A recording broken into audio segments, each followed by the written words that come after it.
امام بخاري ته الله پاک د علم دومره احترام په زړه کې وراچولی و.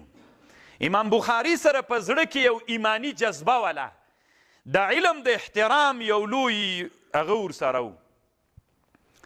یو ورځ د امام بخاري په مناقبو کې ډېر کتابونه جوړ دي.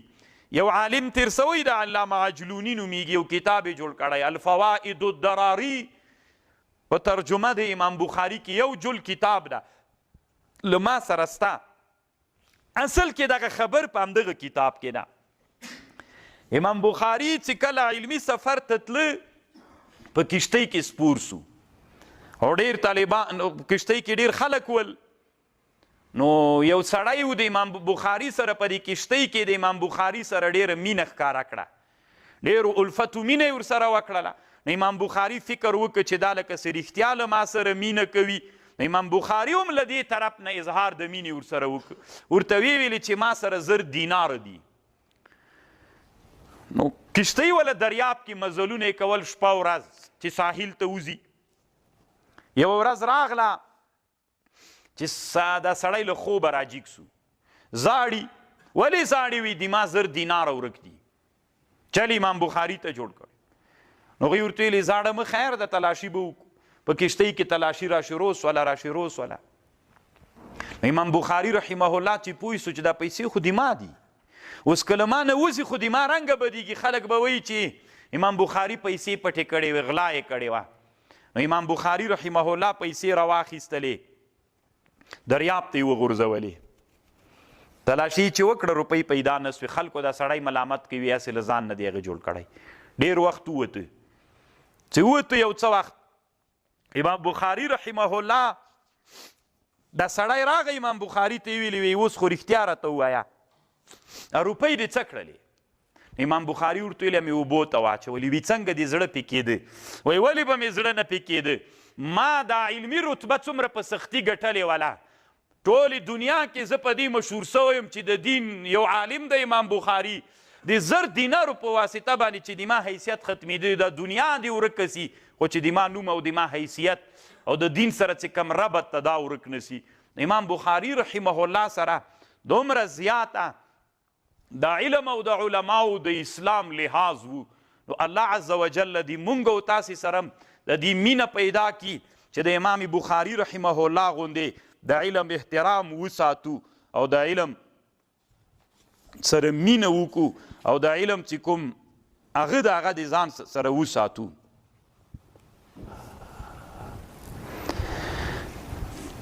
علامه ابن الحجر په هدیة الساری کې لیکلي و یو وخت کې امام بخاري مریض سو.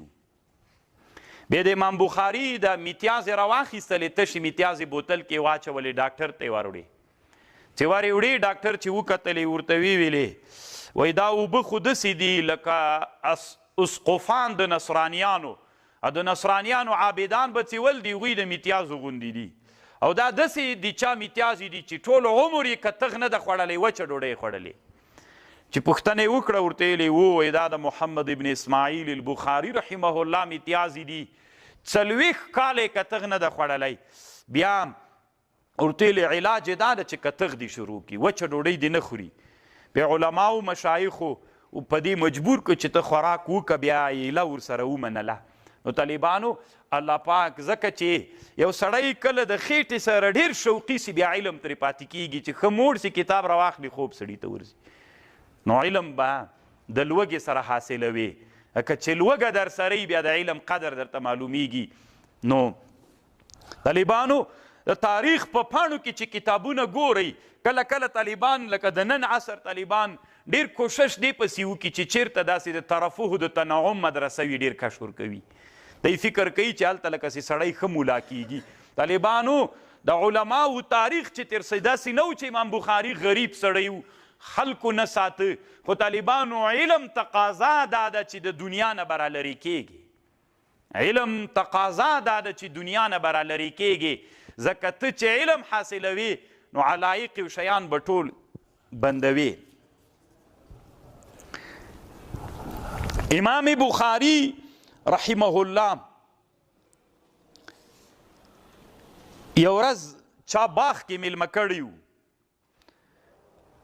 علامه ابن العساکر تاریخ مدینه دمشق تاریخ ابن عساکر کې لیکلي وي چا باغ ته میلمه کړي نو ماسپښین مونځ چې وکړ فرض چې خلاص ول نپلو ته جګ سو نو یوه غالبوز او غومبسه راغله بدن کې ننوتلې وه چیچلې وو کله چې مونځ خلاص که شاګرد ته یې ویلې ته د ما لمن پورته که دا څه شی دي چې وایي که ته 18 جای غومبسې چیچلې وو مونځ یې نه وو سلام یې نه وو ګرځولی وی چا ورته ویلې چې کیف لم تخرج من الصلاة اول ما ابرک اول واري چې وچیچلې ولې د سلام نه ګرځاو قال كنت في سورة فأحببت أن أتمها ما داسې یو صورت شروع کړی وو دومره خوند یې راکو نو ما ویلې چې باید زه دا صورت تمام کما نو د هغې په خاطر باندې مې ځان بیخي پې باندې پوی نه که الله دومره ورع او تقوا ورکړې وه امام بخاري رحمه الله به په اسم سپرېده واحيانا يتمثل قوله تعالى واعدوا لهم ما استطعتم من قوه ومن رباط الخيل فيتمرن على الرمل وعلى الركوب الخيل کله به امام بخاري په هغه باندې سپور سو څه ورته وایي په اس باندې کله کله به امام بخاري رمي او ویستل کول اوس درته وایم د ویستلو په اړه باندې امام بخاري رحمه الله یو ورځ عبدالله ابن محمد الصیارفي دی وی یو ورځ امام بخاري کور کې زمور سره ومه امام بخاري رنګ کې ښودلی و پخوا وخت کې طالبانو رنګونه به د هر ملا سره کوټه کې ډېر رنګونه ایښي ول دې په خاطر چې لیکل به یې کول امام بخاري په کوټه کې رنګ ایښی و امام بخاري یوه مینځه راغلله پښه یې په رنګ باندې ونښتله رنګ چپک امام بخاري ورته ویلې کیف تمشین دا څنګه ځې دی ورته ویلې چې لاره نه وي نو څنګه لاړه سمه په خوشکه امام بخاري ته ویلې وي چې لاره نه وي نو څنګه لاړه سمه امام بخاري لاس وروږد که ورته ویې ویلې اذهبي فقد اعتقتکې لاړه سه ازاده مې کړې چا ورته ویلې امام بخاري یو وارې خو یې رنګ چپه کړ بیا چې تا ورته ویلې څنګه ځې دی په غوسه درته ویلې چې لاره نه وي څنګه لاړ او تا یې لا ازاده کړه باید وهلی دی وایي ده ورته ویلې ما خپل نفس راضي که بما په هغه شي باندې چې ما وک مقدمه د فتح الباري کې هدیة الساری او علامه امام ذهبي رحمه الله د سیر اعلام النبلاء کې دواړو کې دا خبر لیکلې ده امام بخاري رحمه الله دومره ښه سړی تېر سوی یعنې دومره نرمي پکې والا امام بخاري رحمه الله یو ورځ ناسته جماعت کې د امام بخاري په دې ګیره مبارکه کې یو لرګی څه شی ده دلته یو سړی د هغه لاس داسې ور اوږد کړ د امام بخاري له ګیرې نه دا شی راواخیسته په جومات کې واچاو نو امام بخاري د خلک څارل چې چا را فکر نسی یعنې د سړي ته یو قسم زړه کې غوسه راغله د ما له ګیرې دې راایسته که جومات کې دې واچو نو داسې ایخواته کتل چې د خلکو را پام نسی زر یا شی راواخیست جب کې واچاو باندې چې راووته بیا یې باندې وغورځاوه یعنی چې له ما له ګیرې نه یې راخلي او جومات کې اچوې دا خبر هم طالبانو کتابونو لیکلې تاریخ د بغداد کې هم سته علامه ابن الحجر تغلیق و تعلیق کتاب کې هم لیکلې په مقدمه د هدیة الساری کې هم سته ده نو الله عز وجل امام بخاري رحمه الله ته دومره زیات هغه ورکړي امام بخاري متمسک بالسنت هم و داسې تمسک په سنتو باندې کو نبی علیه السلام یو ورځ حجامت وکړ ابا طیبه یو حجام و هغه ته یوه روپۍ ورکړله امام بخاري وایي امام یو ورځ حجامت وکړ او امام حجام ته یو دینار ورکړ یعنې هر هغه حدیث چې رسول الله صلی الله علیه وسلم عمل پې کړی امام په هغه باندې عمل کو نبی علیه السلام حجامت وکړ هغه ته یو دینار ورکړ یو دینار ډېرې روپۍ دي ډم ته سره یو دینار نه ورکوي خو د دې په خاطر ورکړ چې رسول الله ابا طیبه ته یو دینار ورکړي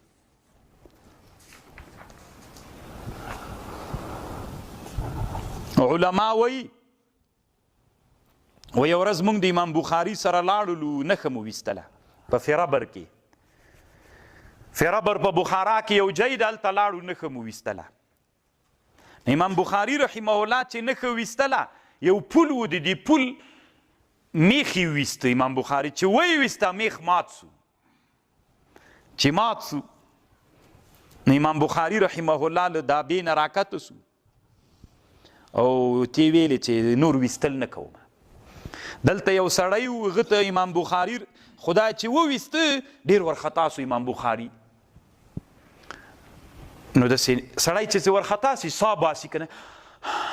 داسې کول. له اس نه راکته سو ابو جعفر په نامه یو سړی و ده ته یې ویلې وایي ورسه دا د پله مالک ته ورسه او داسې ورته وایه چې ما نه که ویستله او د تا د پله میخ مې ویسته او هغه مات سو خوښه دی اجازه راته کوي چې دا ترې راوباسم بل میخ ورکم پکې دا دې خوښه ده او که دا دې خوښه وي چې څومره پیسې غواړي پیسې درکم. نو چې دا ابو جعفر ورغی دا پول والا سړی چې دا حمید ابن الاخضر نومېده. حمید ابن الاخضر امام بخاري رحمه الله ورته ویلې چې حمید ابن اخضر بیرته راغی وی دی ما امام بخاري ته سلام وکړه چې دا ابو جعفر ورغی هغه ورته ویلې دا حمید الاخضر ورته ویلې وی دی ما امام بخاري ته سلام وکړه ورته ووایه چې دی ما ټول مال دې تر تا نه قربان سي هېڅ شی نه درنه غواړم. نو چې سړی بیرته راغی امام بخاري ته یې ویلې چې هغه داسې ویلې امام بخاري دا رنګ داسې ځلېده غوندې خوشحاله سو ښایست پې باندې راغی او طالبانو ته یې ویلې وی راځئ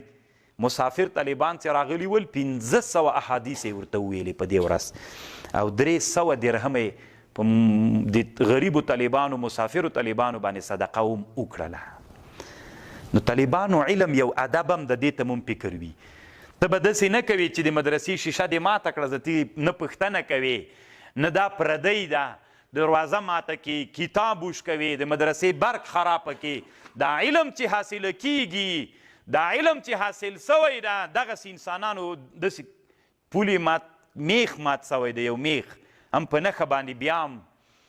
ډېر طالبانو د چې هغه معاف کړی څومره خوشحال سوی ده. نو طالبانو علم یو ادب ده. مدرسې ته چې راغلی والد رحمه الله به ویلي مدرسه یوه شفاخانه ده شفاخانې ته چې راغلی د مریض تداوي به کوي نو دا د مریضانو خبرې چې اوري چې دا مریض یې داسې تداوي کړي نو ته به هم ځان همغسې ورسره کوې. چې دا خبره امام الذهبي رحمه الله په سیرو اعلام النبلا کې لیکلې ده